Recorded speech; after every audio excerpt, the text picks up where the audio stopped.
Welcome everybody. This is a special story time today for Read Across America Week. Thanks for being here. My name is Carol. Very excited to read some books today. Want to remind you that every book that we read here in Storytime counts towards 1,000 books before kindergarten. So if you have a reader between the ages of 0 and 5, or they're not quite in kindergarten yet and you're not signed up, you can also sign up and get that information from the tulare-county-library.org website through Beanstack. All right, so let's get started with our first book. I have chosen Zhonya's Rainforest. This is a really special book from recommended from the Read Across America book list through the NEA, and this book is by Juana Martinez-Neal, and I think that it's exciting because books can take you anywhere around the world, not just through America, and this book takes place in the author's where she was born in Peru, in the rainforest, and yet she lives and grew up in Arizona. So kind of exciting to think about those places as we read. Zhonya's Rainforest.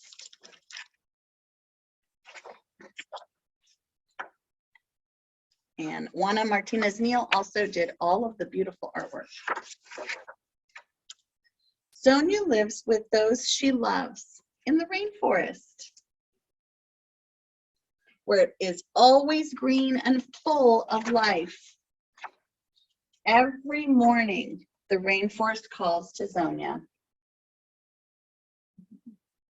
She's gonna follow that butterfly, isn't she? Every morning, Zhonya answers.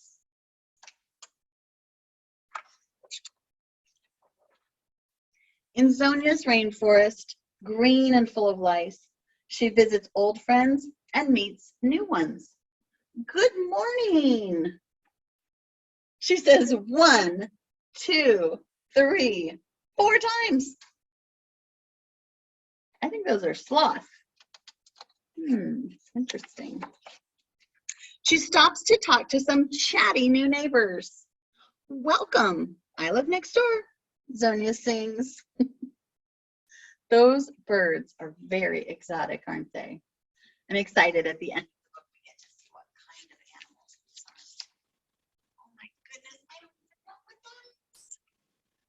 She says hello to her most playful friends.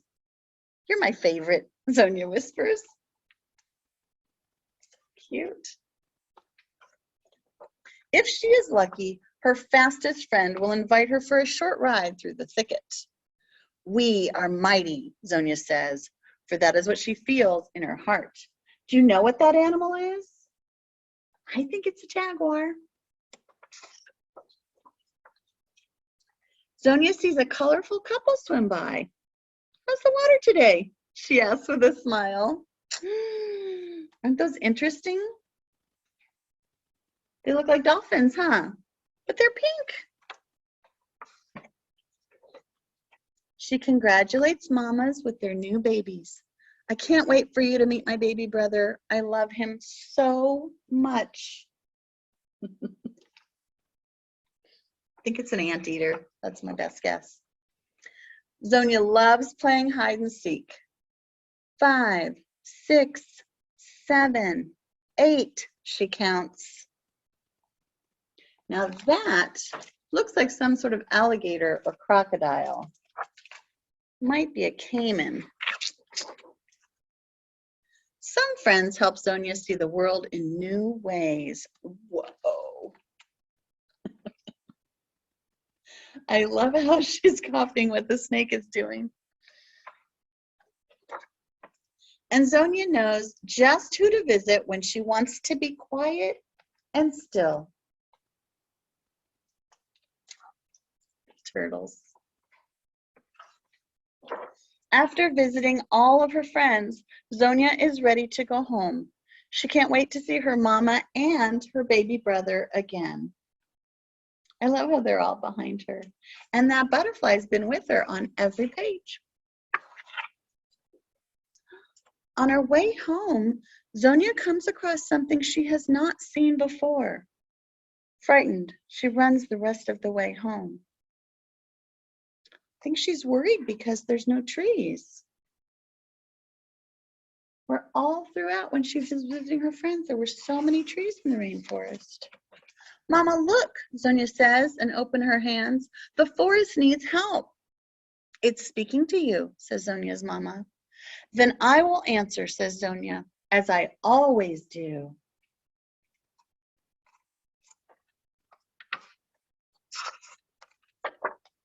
We all must answer. All right, are you ready to see what some of those animals were? I am. Oh my goodness. Okay, so this is a blue morpho butterfly. It's beautiful. The two-toed sloth. I know there are three-toed sloth, but this one was a two-toed. And that bird, that exotic bird, is an Andean cock of the rock. And this one that I didn't know what it was is a South American coati. We were right on jaguar. Amazon river dolphin. Oh, river dolphin, that's probably why it looks so different than the ones I'm used to that are ocean dolphins. Giant anteater. Speckled caiman was that alligator type thing. Giant Amazon water lily. I don't remember where that was. I'm gonna have to go back and look for it. Probably in the water with the caiman. And then the red-tailed boa constrictor. And this is an aro turtle. I love it when the books have extra information in the back, and this one has a lot. All right, well, that was so fun to go to the rainforest with you and with Zhonya in this book. And I want to take a break before my next book to do a song. This one is a song about reading, but it's to a tune that I bet you're familiar with, Row, Row, Row Your Boat. All right, I'm going to go through it twice just so that you can hear it and then sing it with me, okay? Goes like this. Got to have a book with you. I got my book. All right. Read, read, read a book, travel anywhere. Worldwide, you decide a book will take you there. All right, one more time. Read, read, read a book, travel anywhere. Worldwide, you decide a book will take you there. All right, here's another verse, same tune. Read, read, read a book beginning to the end. What a way to spend the day, a book's a special friend. One more time with that one. Read, read, read a book beginning to the end. What a way to spend the day, a book's a special friend. I really like that one because it has a connection to me, not just because I'm a librarian, but because my grandfather always told me, if you have a book, you have a friend. And I have always held that with me. Whenever I'm with a book, it really is my friend and takes me so many places. All right, so are you ready for another book? All right, let's see where we're gonna go with this one. This one is called The Lost Package, from that same list that I referred to for Read Across America, excuse me.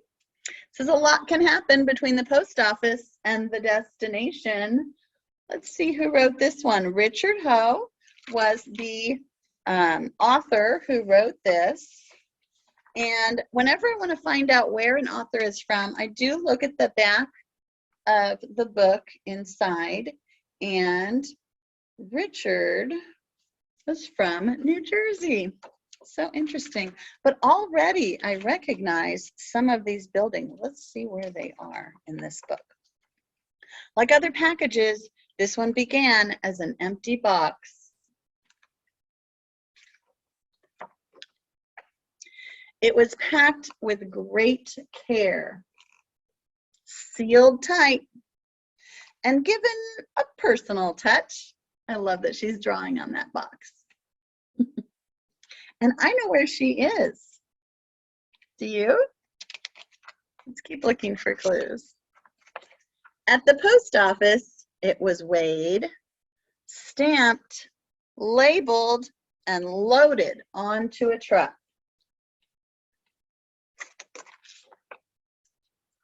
Like other packages, it was taken to a building with wondrous machines, Machines that zip mail through a maze of moving belts. And they're talking about this kind of belt, not the kind that you wear on your pants. It's automated, so it moves them. Machines that tumble and separate, scan and measure, sort and route. Like other packages, this one headed to the airport.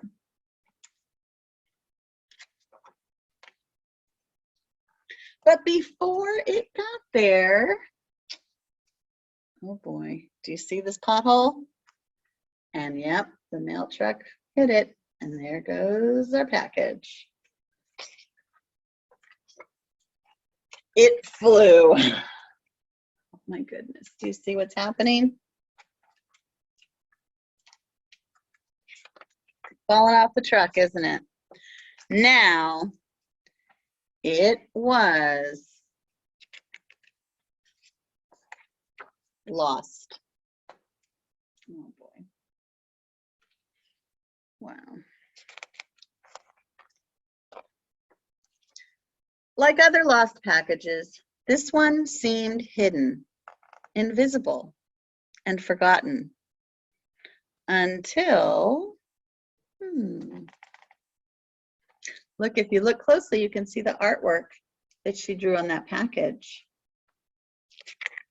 You think they're going to notice it? The dog smelled something. It was found.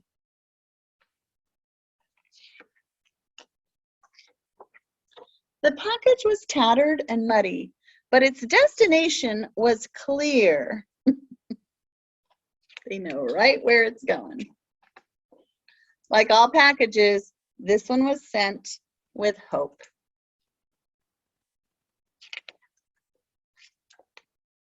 That neither snow, nor rain, nor heat, nor gloom of night will keep it from being delivered. Wow, that's that bridge, isn't it? That's the Golden Gate Bridge in San Francisco.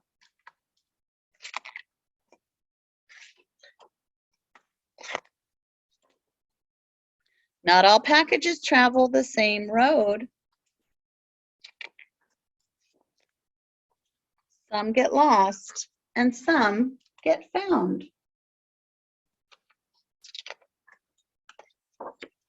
But most end up where they're meant to be. Oh my goodness. Amazing.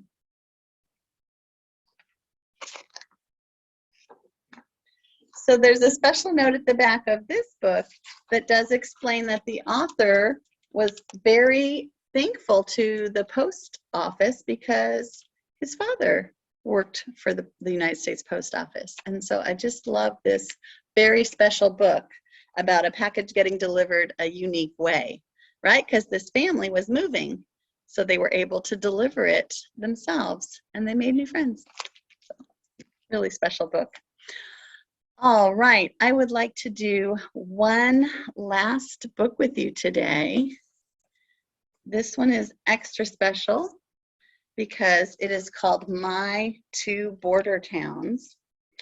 And we're here in California, and especially in Southern California, we're very close to Mexico. Well, there are other states that are close to Mexico, and Texas is one of them. And guess what? This author, David Bowles, is from Texas and writing the special book called My Two Border Towns. The illustrator for this one is Erica Mesa. All right.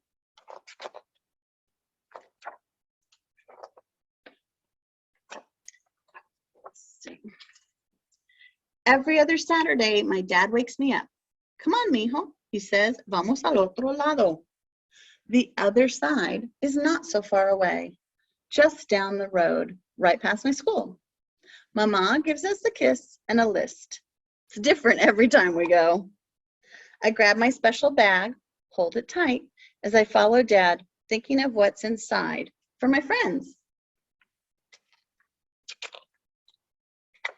As we drive through town, we pass my favorite spots. Neighbors line up early for Daisy's yummy pastries. At a stoplight, Dad calls to the newspaper man, holding out $1. Aquí tiene, Don Memo. Thanks.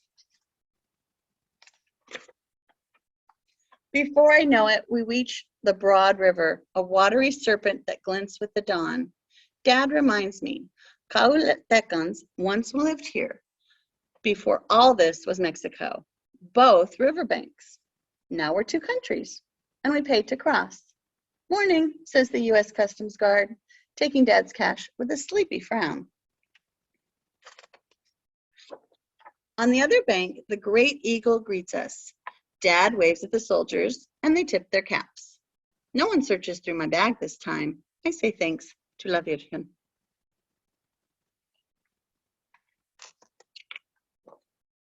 We drive up the narrow main streets till Don Chavo flags us down and helps us park. He and my dad shake hands. Le cuida la troca, he says with a smile. You and your boy have fun. So there's a little Spanish in this book, and that means he's going to take care of their truck. This town's a twin of the one where I live, with Spanish spoken everywhere, just the same. But English mostly missing, till it pops up like grains of sugar on a chili pepper. Like this says the word restaurant and bakery in English. We have breakfast in our favorite restaurant. Dad sips café de olla while I drink chocolate. First up on the list, my dad announces, we visit your tios and pick up mom's earrings. So they're going to go visit the uncles. Down uneven sidewalks, our feet tap, tap, tap to trumpet tunes bouncing out of stores. We weave our way through side streets and stalls, chatting with vendors, promising we'll be back. When we reach my aunt and uncle's jewelry shop, I give them big hugs and high-five my cousins. Tio Mateo starts complaining about the town mayor. My brain gets so bored, I can't stop my yawns. Sometimes it's hard when you're waiting for somebody to finish a conversation you're not a part of.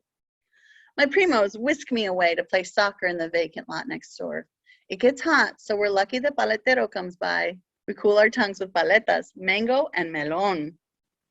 Popsicles. Suddenly, Dad joins in for a dribble and goal. Then he reminds me we have more to do.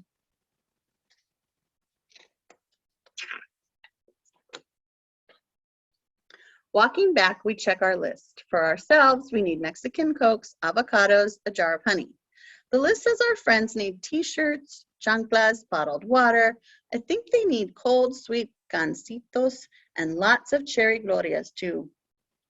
Dr. Sanchez has mom's prescription ready along with other medicine that Dad requests.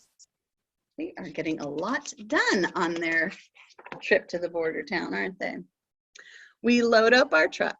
Dad gives Don Chava a tip. Before we head for home, there's one last stop. The most important visit, Dad says.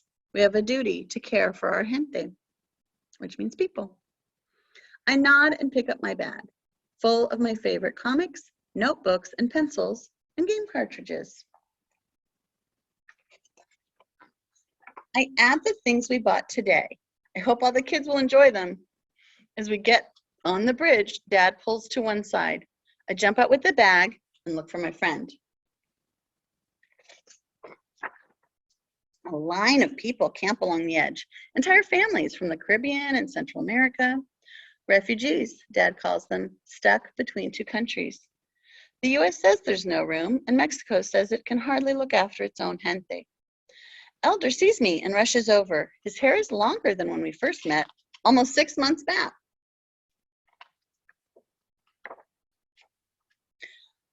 Acere, he shouts. Mi cuate, I reply. We do our special handshake, and I give him the bag. Elder's dad joins my dad in the truck. The line crawls on. I show Elder each item, explaining my choices. We give his mother the medicine. She tells me a joke, and the other kids gather to borrow comics. Dad honks. Till next time, amigo, I say, hugging Elder and heading for the truck. An hour goes by before we're halfway across. We take out our passports, cards that give us the freedom to travel back and forth. I wish Elder could come to our town, I whisper. We could jump on my trampoline and draw our own comic. Soon, mijo, Dad says. It's unfair to make him wait since our country has room for his family right now. When they get their chance at last, we'll welcome them with open arms. All the way home, I imagine a wonderful day when all my friends from the other side can go back and forth between my two border towns, just like me. I love how generous they are to help people who are waiting and that they get to make friends with them too. So really nice when they're that close, they can bounce between the United States and Mexico to see their friends. All right, well, that is our story time today for Read Across America. I hope you enjoyed it. I also hope that you can come and visit us in the library and check out some books of your own. We have a new craft bag for the month of March. It's also Women's History Month, and next week we'll be doing a special story time highlighting that. So hope to see you again and hope you enjoyed it. Thanks. Bye-bye.